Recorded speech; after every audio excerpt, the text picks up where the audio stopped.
நீங்கள் மீட்டரில் ரீடிங்கை நோட் பண்ணும்போது கண்டிப்பாக இந்த 3 விஷயத்தை மட்டும் நோட் பண்ணுங்கள். முதல் விஷயம் வந்து டோட்டல் கிலோவாட்ஸ். இந்த மீட்டரில் நீங்கள் அழுத்திட்டே இருந்தீங்கன்னா இந்த இடத்துல டோட்டல் கிலோவாட்ஸ் சொல்லிட்டு காமிக்கும். இதுதான் நம்ம மீட்டர் இன்ஸ்டாலேஷன் பண்ணதுலேருந்து இப்போ ஓடின ரீடிங். இதுலேருந்து நம்ம பழைய ரீடிங் கழிச்சின்னா இந்த 2 மாதத்துக்கு நம்ம எந்த அளவுக்கு யூஸ் பண்ணிங்கன்னு சொல்லிட்டு அந்த ரீடிங் காமிக்கும். இதை தவிர்த்து கண்டிப்பாக நீங்கள் லைன் வோல்டேஜை செக் பண்ணணும்.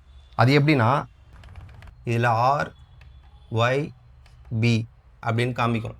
இதில் பார்த்தீங்கன்னா பியில் வோல்டேஜே வரல, ஆர் ஒயில் வருது. இதில் 3 ஃபேஸ்லேயும் வோல்டேஜ் வருதா சொல்லிட்டு செக் பண்ணுங்கள்.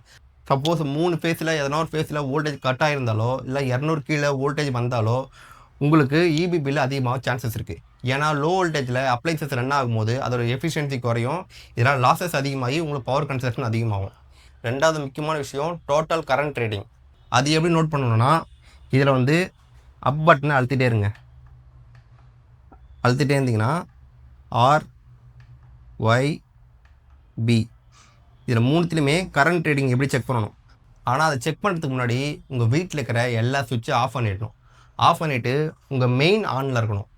அந்த நேரத்தில் நீங்கள் செக் பண்ணும்போது உங்கள் ஆர் ஒய் பி 3த்துலையுமே கரண்ட் ரீடிங் 0வில் இருக்கணும். சப்போஸ் எதனா ஒரு ரீடிங் வந்துட்டு இருந்ததுன்னா உங்கள் வீட்டு ஒயரிங்கில் ப்ராப்ளம் இருக்குன்னு அர்த்தம். அந்த நேரத்தில் நீங்கள் உங்கள் மெயினையும் ஆஃப் பண்ணிவிட்டு திருப்பியும் கரண்ட் ரீடிங் செக் பண்ணணும்.